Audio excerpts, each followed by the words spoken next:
देखो भाई बच्चों, कल हमने थोड़ा सा पढ़ा था कि उसके बारे में, ग्रामर के बारे में पढ़ा था कि ग्रामर क्या होती है इस तरह से। तो ग्रामर में टपल्स बताए थे आपको कि ग्रामर को डिनोट करने के लिए हम कुछ टपल्स का यूज करते हैं। कितने टपल्स बताए थे आपको? और ग्रामर में हमारे पास 4 टपल होते हैं और उन 4 टपल्स को हम डिनोट करते हैं बेसिकली। एक होता है हमारे पास एन, नॉन टर्मिनल। एक होता है हमारे पास टी, टर्मिनल सिंबल होते हैं। एक हमारे पास होता है स्टार्ट सिंबल और एक होता है प्रोडक्शन रूल के लिए पी। इन चीज से हम इसको डिनोट करते हैं। ठीक है। अब ग्रामर को देखो, जब भी हम ग्रामर बनाते हैं, ग्रामर में किस किस चीज की जरूरत होती है, किन चीजों से मिलकर बनी होती है। जो ये एस होता है, एस किसका पार्ट होता है? एन का या टी का? एन का। एस तो एन का पार्ट ही है। मेनली हमारे पास जो ग्रामर है, ग्रामर में 2 चीजें सबसे मेन इंपॉर्टेंट है। पहली चीज है हमारे पास टर्मिनल और दूसरी नॉन टर्मिनल। टर्मिनल और नॉन टर्मिनल, ये जो सिंबल हम यूज करते हैं, ये हमारे पास मेन इंपॉर्टेंट है भाई ग्रामर में। ये यार टर्मिनल, नॉन टर्मिनल से हमें टर्मिनल पे जाना होता है। तो वो किस तरह से जाएंगे, वो प्रोडक्शन रूल्स बताएंगे। तो जो ग्रामर डिनोट करी जाएगी उसमें हमारे पास सिंबल यूज होंगे जो हमारे पास टर्मिनल और नॉन टर्मिनल सिंबल्स होते हैं। ठीक है। एक सिंबल होता है हमारे पास एप्सिलॉन, जो टर्मिनल में ही आता है हमेशा। जो टर्मिनल सिंबल होते हैं वो कैपिटल लेटर में डिनोट करते हैं हम या स्मॉल लेटर में? स्मॉल। स्मॉल में। टर्मिनल वाले हमारे पास स्मॉल लेटर में हम डिनोट करते हैं और नॉन टर्मिनल वालों को हम बेसिकली कैपिटल लेटर में डिनोट करते हैं। ठीक है। जो नॉन टर्मिनल सिंबल्स होते हैं, इन सिंबल्स को हम नॉर्मली वेरिएबल्स भी बोलते हैं। जो हमारी ग्रामर होती है उस ग्रामर के वेरिएबल, या इनको हम ऑक्सिलरी सिंबल भी बोलते हैं। ठीक है। ऑक्सिलरी सिंबल्स, वेरिएबल्स, या हमारे पास हम बोल देते हैं नॉन टर्मिनल सिंबल्स। तो एक ही बात है, ये इसी के ही नाम है। ठीक है। नॉन टर्मिनल के दूसरे नाम है वेरिएबल, या हमारे पास ऑक्सिलरी सिंबल, या नॉन टर्मिनल सिंबल। ठीक है। तो जो हमारे पास प्रोडक्शन रूल होते हैं, प्रोडक्शन रूल जब हम स्टार्टिंग करते हैं, सबसे पहला क्या लिखते हैं प्रोडक्शन रूल में? सबसे पहला हमारे पास एस से स्टार्ट होता है कि एस से हमें कहाँ जाना, स्टार्टिंग वहीं से करनी है। ठीक है। कल हमने आपको फिर इसमें ये भी बताया था ग्रामर के कुछ टाइप्स होते हैं। तो जब ग्रामर के टाइप्स की बात करी थी तो उसमें हमने बताया था कि जो हमारे पास प्रोडक्शन रूल्स हैं, प्रोडक्शन रूल के बेस पे ग्रामर कितनी तरह की होती है? Types of grammar 4। 4 तरह की बताई थी। तो 4 तरह की ग्रामर थी हमारे पास, जिसमें हमारे पास थी टाइप 0, 0 टाइप 1 2 3। 1, टाइप 2 और टाइप 3 ग्रामर। फोर्थ नंबर था टाइप 3 का। ठीक है। ये सारे के सारे टाइप हमारे पास कैसे बने थे कि हमने देखे थे रेस्ट्रिक्शन कहाँ पे कितनी लग रही, प्रोडक्शन रूल कैसे हरे। सब पे प्रोडक्शन रूल का था कि लेफ्ट साइड में क्या होना चाहिए, राइट साइड में क्या होना चाहिए, उसी के बेसिस पे ये ग्रामर बनाई। तो अगर हमसे बात करी जाए ग्रामर के टाइप कितने हैं, तो 4 टाइप के होते हैं। और ये जो कैटेगरी बनी है ग्रामर की, ये किसके बेसिस पे बनी है? On the basis of, on the basis of types of production rule. Production rule है मतलब जो ग्रामर में पी वाला पार्ट है वो किस तरीके से डिनोट किया जाएगा, कैसे उसको हम लिखेंगे, वो हमारे पास जो बताएगा, उसी के बेसिस पे ये 4 टाइप की ग्रामर बनाई गई है। ठीक है। अब देखो, जैसे हम ने बात करी थी कि कंपाइलर डिजाइन में, कंपाइलर डिजाइन में भी इनका यूज होगा। कंपाइलर डिजाइन में हम पास ट्री बनाते हैं, तो वहां पे पास ट्री बनेंगे, यहाँ पर भी हम सीखेंगे यहीं से बनाना, फिर उनका वही इम्प्लीमेंटेशन होगा। तो उनको पास ट्री या हम कुछ डेरिवेशन बनाएंगे। तो कोई ग्रामर कितने डेरिवेशन बना सकती है? ठीक है, किसी ग्रामर से एक ही डेरिवेशन या एक ही पास्ट ट्री बन सकता है, किसी से एक से ज्यादा बन सकते हैं। तो उसी के बेस पे ग्रामर को दो टाइप में डिवाइड किया गया है। अगर हम बात करें on the basis of number of parse tree, ठीक है, ये हमने कल पढ़ ही लिया था। अब हम यहाँ पे बात करते हैं on the basis of number of past tree. Number of past tree, या हम बोल सकते हैं इनको डेरिवेशन ट्री या डेरिवेशन ट्री। तो इनके बेस पे ग्रामर दो तरह की होती है, जिसमें यूनिक पास्ट ट्री बनेगा, एक सिंगल पास्ट ट्री बनेगा वो होगी, और जिसमें मल्टीपल बनेंगे वो होगी, उसके बेस पे बनाई गई है। तो एक ग्रामर होती है इसमें एम्बिगुअस, एम्बिगुअस ग्रामर, और एक होती है हमारे पास अनएम्बिगुअस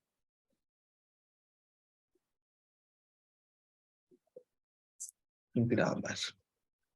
तो एम्बिगुअस में कितने पास्ट ट्री बनेंगे? एक बनेगा या एक से ज्यादा बनेगा? एक ही ग्रामर के अगर एक से ज्यादा ट्री होंगे तो वो एम्बिगुअस कहलाएगी या नॉन एम्बिगुअस? एम्बिगुअस होगी। Ambiguous.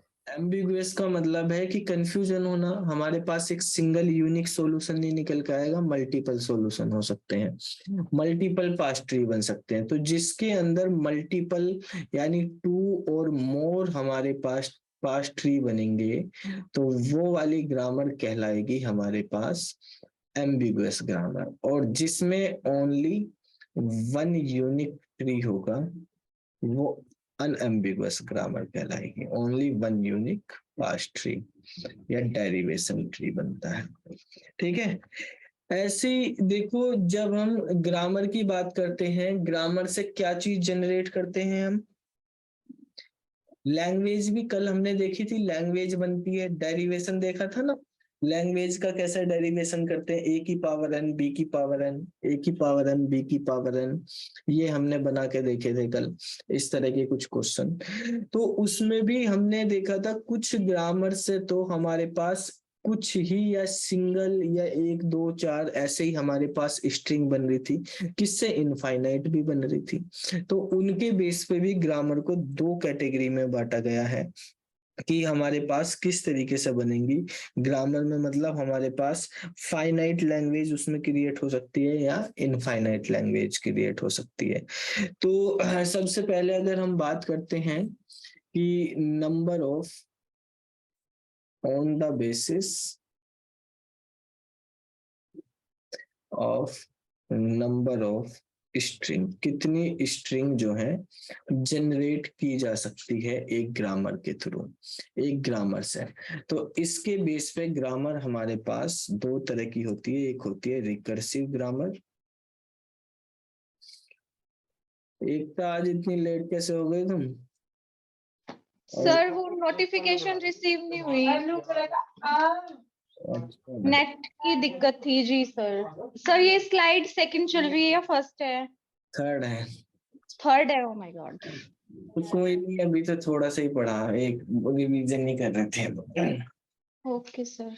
On the basis of number of string, ठीक है, स्ट्रिंग के अकॉर्डिंग भी हमारे पास ग्रामर जो है वो दो तरह की होती है, एक रिकर्सिव ग्रामर होती है और एक जो है नॉन रिकर्सिव ग्रामर होती है। अब जैसे बात करा, हमने कुछ डेरिवेशन देखे थे, मैंने बताया था आपको इस तरह के हमने हमारे पास लैंग्वेज जनरेट हो रही थी किसी ग्रामर से, जैसे L G equal to A B C, ये जनरेट हुई। एक हमारे पास ये मान लिया ग्रामर वन है, इससे लैंग्वेज जनरेट हुई ए बी सी। एक ग्रामर टू है, इससे जनरेट हुई है हमारे पास ए की पावर एन बी की पावर एन, जहां पे N greater than equal to one है। ठीक है, एक लैंग्वेज है हमारे पास G3 ग्रामर से जनरेट हुई है, जो इसमें ए की पावर एन बी की पावर एम, जहां पे एन भी ग्रेटर देन इक्वल टू है वन के एंड एम भी ग्रेटर देन इक्वल टू है वन के। ठीक है, तो ये तीन हमारे पास ग्रामर थी, इनसे हमने लैंग्वेज जनरेट करी। तो कौन सी लैंग्वेज फाइनाइट होगी, कौन सी इनफाइनाइट होगी?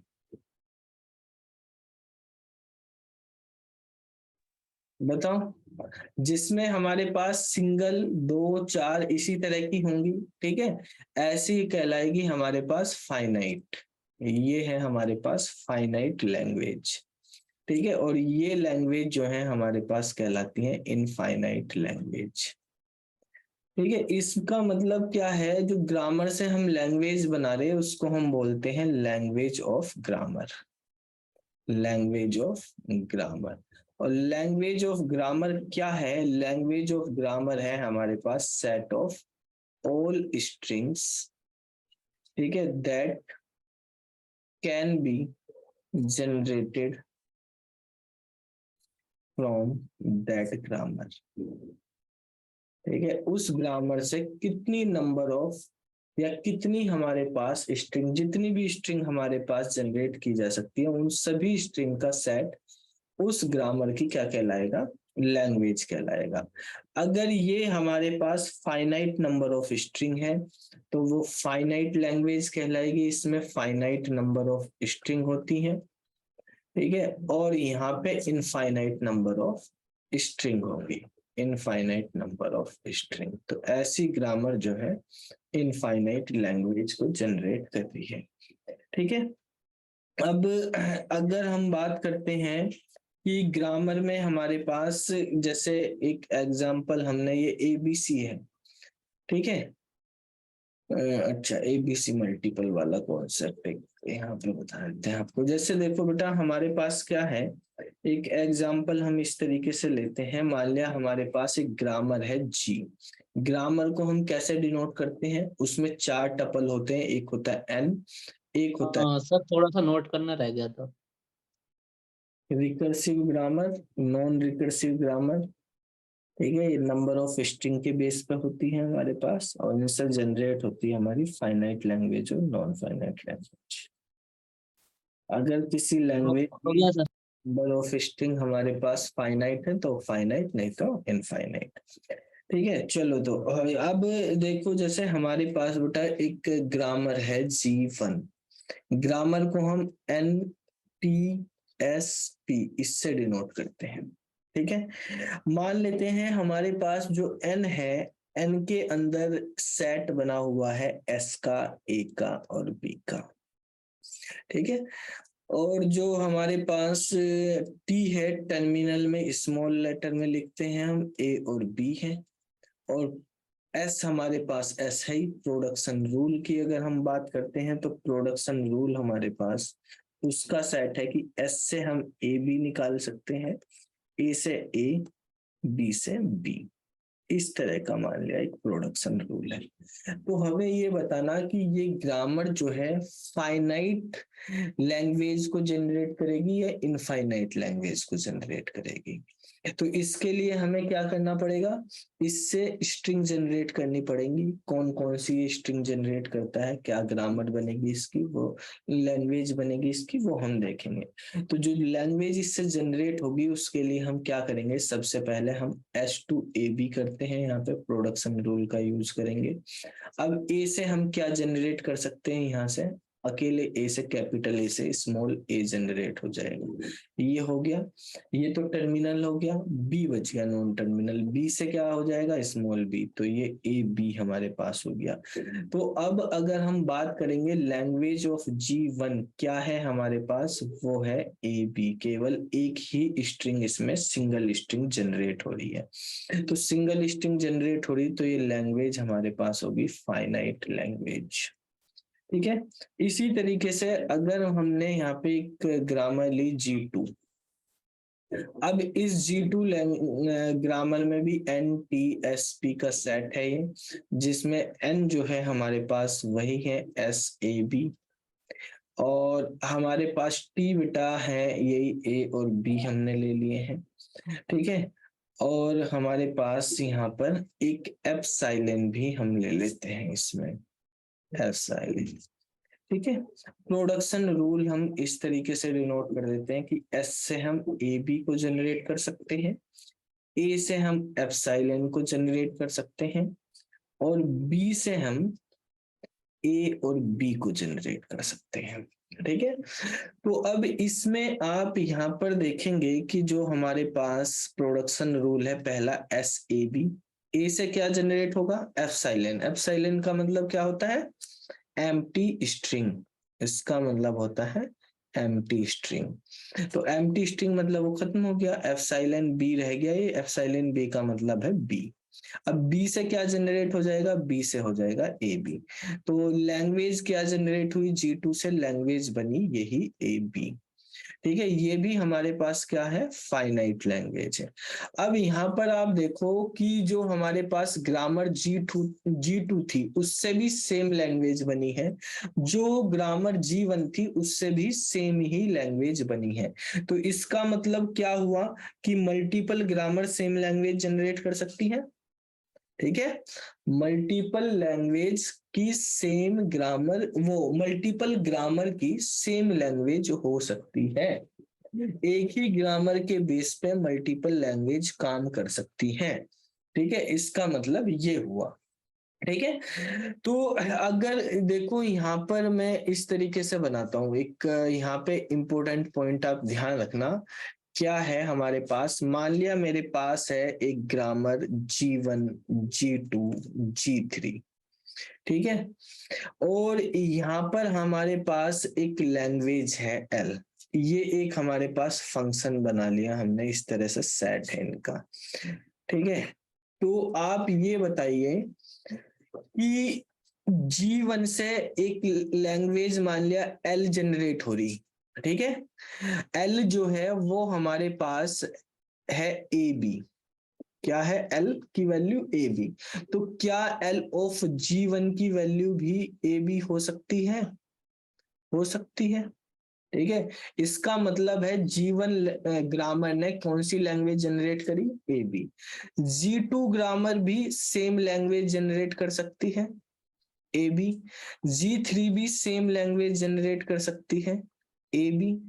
तो यानी ये तीनों लैंग्वेज एक, तीनों ग्रामर एक सेम लैंग्वेज पे पॉइंट कर रही है यहाँ पर।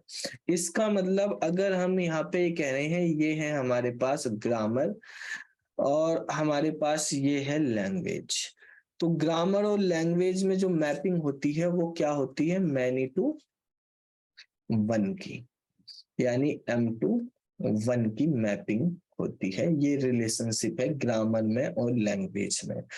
ठीक है, मैनी टू वन की रिलेशनशिप यहाँ पे डिनोट होती है, relationship between grammar and language. ठीक है, क्या एक लैंग्वेज से मल्टीपल ग्रामर जनरेट हो सकती है। अब अगर हम इनका उल्टा बात करें, ठीक है, क्या ऐसा हो सकता है। हमने अभी देखा है कि हमारे पास एक ग्रामर है, एक ग्रामर जो है वो लैंग्वेज जनरेट कर रही है हमारे पास एक पर्टिकुलर। ठीक है, तो क्या एक सिंगल लैंग्वेज मल्टीपल ग्रामर को पॉइंट ऑफ कर सकती है। सर कैसे पता चल, ऐसे कैसे करेगी। बताओ, इसका उल्टा हो सकता है, 1 to many हो सकता है क्या।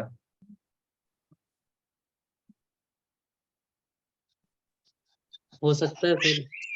लेकिन 1 to many कब होगा, क्या जी से ये हो सकता है क्या, यहाँ पे हमारे पास एक G लिखा हुआ है और यहाँ पे हमारे पास L1, L2, L3 हो सकते हैं, ये भी। नहीं सर, ऐसे तो नहीं हो सकता। तो ये पॉसिबल नहीं है। ठीक है, ऐसा नहीं हो सकता। हर ग्रामर एक यूनिक लैंग्वेज ही जनरेट कर सकती है, एक ग्रामर मल्टीपल लैंग्वेज जनरेट नहीं कर सकती है। ठीक है, कितनी लैंग्वेज जनरेट होंगी एक ग्रामर से, एक ही होगी हमारे पास, लैंग्वेज एक ही जनरेट हो सकती है। लेकिन एक लैंग्वेज की मल्टीपल ग्रामर हो सकती है, इसका अपोजिट हो सकता है। ठीक है, बात समझ में आ गई। यहाँ पर जो है 1 to many का जो ऑप्शन है बिटवीन ग्रामर एंड लैंग्वेज वो पॉसिबल नहीं है। अब मैं यहाँ पे कुछ आपके पास ये की, हाँ सर ये आपने नॉन रिकर्सिव के बाद जो करवाया था LG2 लैंग्वेज ग्रामर थी AN BN greater than equal to 1, तो इसमें से मल्टीपल लैंग्वेज जनरेट नहीं कर सकते? AB AA BB triple AB। वो लैंग्वेज नहीं है, वो है स्ट्रिंग। Okay sir.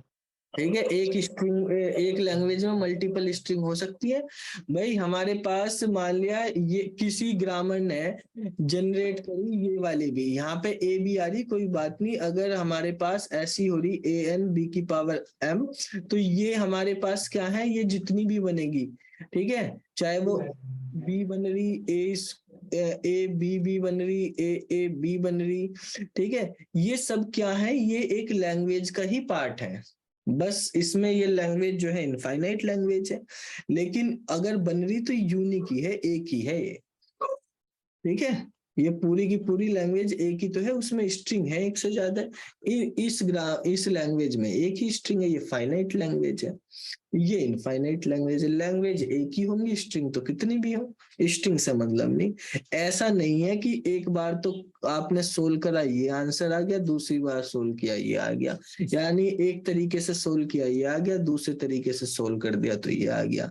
कहने का मतलब ये है इसका कि भाई अगर मैंने प्रोडक्शन रूल ये लिख दिया SAB, और यहाँ पे लिख दिया SA, वो A से लिख दिया स्मॉल a जा रहा है, ए से स्मॉल ए और बी से स्मॉल बी जा रहा, तो एक लड़का है उसने किया, एक स्टूडेंट ने ऐसे कि पहले ए को ए लिख दिया फिर बी लिख दिया।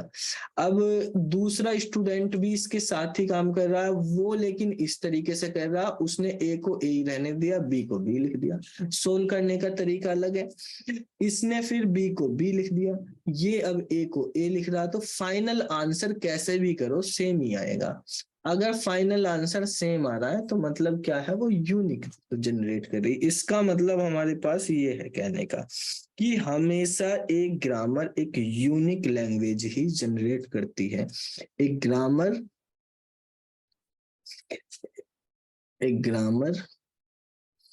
Always generate a unique language.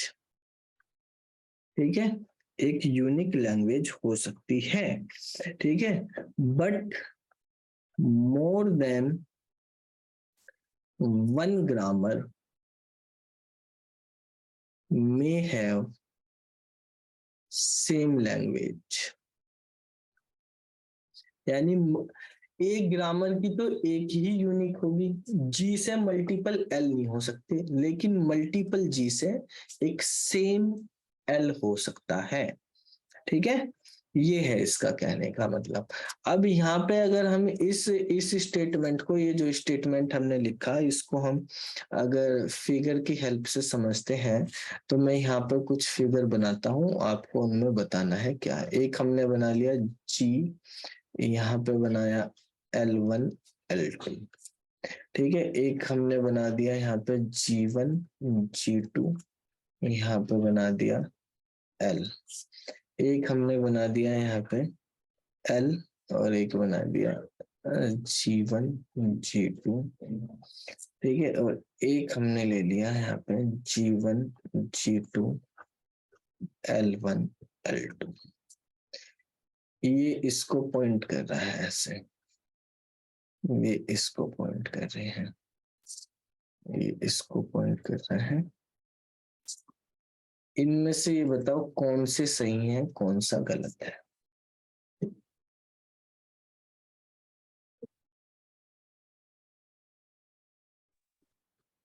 बताओ भी कौन सा सही है कौन सा गलत है। सर फर्स्ट वाला गलत है, फर्स्ट बाकी ठीक है। गलत है।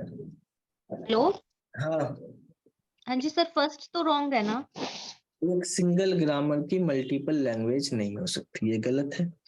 लेकिन मल्टीपल ग्रामर एक सिंगल लैंग्वेज को पॉइंट कर सकते हैं, मैनी टू वन हो सकता है। एक सिंगल लैंग्वेज मल्टीपल ग्रामर को पॉइंट कर सकती है, ये भी बात सही है। ये वाला और ये वाला तो एक ही बात है, हाँ इन्हें जी, लिख दिया। और एक सिंगल, और ये भी सही है, सही है सर। ठीक है, ये भी सही है सर। हाँ, ठीक है, तो इस तरीके से होता है। यहाँ पर समझ में आ गया। तो अगर हमारे पास ग्रामर दी हुई है, उन ग्रामर से हम लैंग्वेज जनरेट कर सकते हैं और उससे हम पता कर सकते हैं किस तरीके से हमारे पास वैल्यूज आएंगी। ठीक है, चलो अब जैसे मान लिया हमारे पास एक प्रोडक्शन रूल दिया हुआ है, इस तरह का है कि एस से हम निकाल सकते हैं ए एस बी एस। ठीक है, फिर हमने लिख दिया कि एस से ही हम निकाल रहे हैं बी एस ए एस, और फिर लिख दिया एस से ही हम फाइंड कर रहे हैं एप्सिलॉन। ठीक है, तो इस प्रोडक्शन रूल को आपको यूज करना है जहां पर हमारे पास नॉन टर्मिनल, तो इसमें क्या होगा बताओ, प्रोडक्शन रूल से ही देख के बता। नॉन टर्मिनल तो कैपिटल एस होंगे, एस है। कैपिटल एस, और टर्मिनल स्मॉल ए स्मॉल बी स्मॉल और ए, और स्टार्ट हमारे पास एस से ही हो एस रहा। है। ठीक है, तो इससे सबसे पहले हम कौन से को लेंगे, कोई से को भी ले लो इसमें। ठीक है भाई, एस से ही स्टार्ट करते हैं, तो एस से ही तीनों प्रोडक्शन रूल दे रखे। तो अगर मैंने एक यहाँ पे 3 बच्चे हैं, तो पहला बच्चा तो ऐसा करता है, उसने शुरुआत कर दी एप्सिलॉन से, कह दिया खत्म, मेरा तो यही आंसर है, सही बात है, उसकी भी खत्म हो गया उसका काम। दूसरा बच्चा ऐसा करता है, उसने ले लिया ए एस बी एस। ठीक है, और फिर एस को एप्सिलॉन कर दिया, तो ये एप्सिलॉन हो गया, बी एप्सिलॉन हो गया, एप्सिलॉन मतलब एम्प्टी स्ट्रिंग है, यानी ए बी बन गया। तीसरा बच्चा आता है, उसने इस तरीके से कर दिया बी एस ए एस, तो इसने जनरेट कर दिया यहाँ पे बी एप्सिलॉन ए एप्सिलॉन, तो ये बन गया बी ए। एक चीज ध्यान रखनी, ए बी और बी ए सेम नहीं है। ठीक है, ऑर्डर चेंज हो गया तो मतलब स्ट्रिंग भी चेंज है अलग। ठीक है, तो अगर आप ए बी लिख रहे हो, A B does not equal to B A, दोनों अलग अलग है। ये 3 बच्चों के हमने यहाँ पे निकाल लिए। कोई चौथा बच्चा आया, वो अलग तरीके से भी कर सकता है, ए एस बी एस, उसने कर दिया यहाँ पे इस एस को उसने दोबारा से लिख दिया ए एस बी एस, और बाद वाला बी एस ऐसे ही लिखा हुआ, फिर उसने लिख दिया एप्सिलॉन, तो ए बी बी ऐसे जनरेट कर दिया, एस को हटा दिया।